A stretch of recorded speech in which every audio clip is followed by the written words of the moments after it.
નમસ્કાર. ચાલો આજે આપણે જાપાનની એક સફર પર જઈએ. અલબત્ત અત્યારે તો વર્ચ્યુઅલી. આપણી સામે છે એક માર્વલસ જાપાન ટૂરનું પેકેજ અને આપણે તેની બધી જ વિગતોને એકદમ બારીકાઈથી સમજવાના છીએ. જુઓ, આ જે બધી માહિતી છે ને એ એક નવા વિડીયો માટે તૈયાર કરવામાં આવી રહી છે. તો થયું કે ચાલો એને જ આપણે સરળ ભાષામાં સમજી લઈએ, જેથી આ ટૂર વિશેનું ચિત્ર એકદમ સાફ થઈ જાય. આ બ્રોશર જ છે જેમાંથી આપણે બધી માહિતી મેળવીશું. આપણે આમાં જે લખ્યું છે ને એને એક પછી એક સ્લાઇડમાં તોડીને સમજીશું, એટલે આખા પ્રવાસનો પ્લાન મગજમાં બરાબર બેસી જાય. સારું, તો કોઈ પણ ટૂર પ્લાન કરીએ એ પહેલાં અમુક બેઝિક સવાલો તો મનમાં આવે જ, ખરું ને?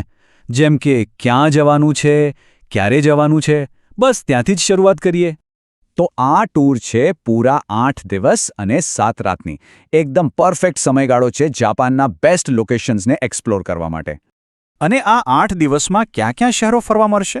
તો લિસ્ટમાં છે ટોક્યો, નાગોયા, હિરોશિમા, ઓસાકા, ક્યોટો અને નારા. મતલબ કે જાપાનના લગભગ બધા જ મેન અને જોવાલાયક શહેરો કવર થઈ જાય છે. ઓકે, તો તારીખો પણ નોંધી લઈએ. બ્રોશર પ્રમાણે આ પેકેજ માટે જવાની તારીખ છે 27 સપ્ટેમ્બર અને પાછા ફરવાનું થશે 4 ઓક્ટોબરે. ચાલો હવે ક્યાં અને ક્યારે એ બધી વાતોથી આગળ વધીને એ જોઈએ કે આ ટૂરમાં અનુભવ શું મળવાનો છે. કારણ કે આ ટૂર ખાલી જગ્યાઓ જોવા માટે નથી, પણ જાપાનને રીતસર ફીલ કરવા માટે છે. તો જુઓ, અનુભવોનું લિસ્ટ કેવું મસ્ત છે.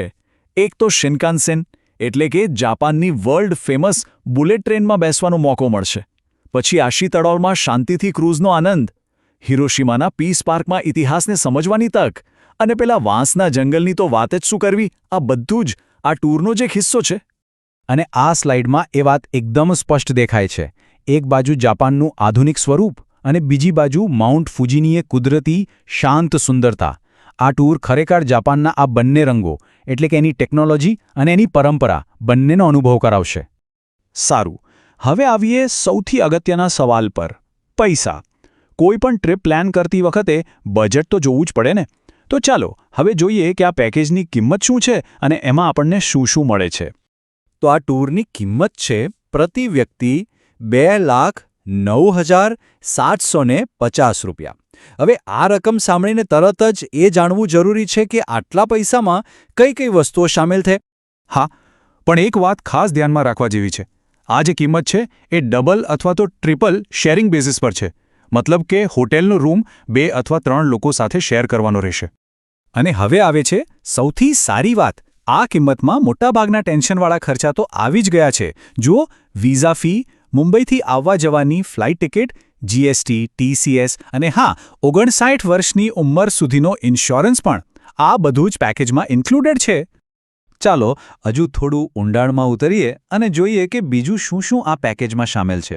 અને એ પણ સમજવાનો પ્રયત્ન કરીએ કે આ ટૂર કોને ધ્યાનમાં રાખીને ડિઝાઇન કરવામાં આવી છે.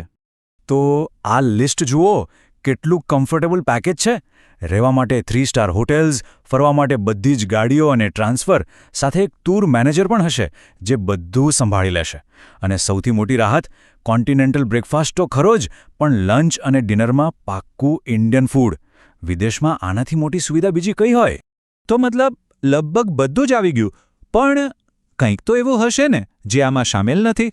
ચાલો જોઈએ. અને જવાબ છે માત્ર ટિપ્સ. હા, બસ આ એક જ વસ્તુ છે જે પેકેજમાં સામેલ નથી. એ સિવાયના લગભગ બધા જ જરૂરી ખર્ચ કવર થઈ ગયા છે. એટલે ડીલ એકદમ ટ્રાન્સપરન્ટ છે, કોઈ છૂપો ખર્ચ નહીં. તો હવે આખી વાતનો સાર સમજીએ. આ ટૂરનું આયોજન કોણે કર્યું છે? ગુજરાતી ગૌરવ ફાઉન્ડેશન દ્વારા.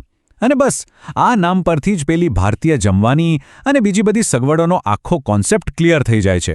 આ ટૂર ખાસ કરીને એક ચોક્કસ કલ્ચરલ ઓડિયન્સની જરૂરિયાતો અને કમ્ફર્ટને ધ્યાનમાં રાખીને જ બનાવવામાં આવી છે.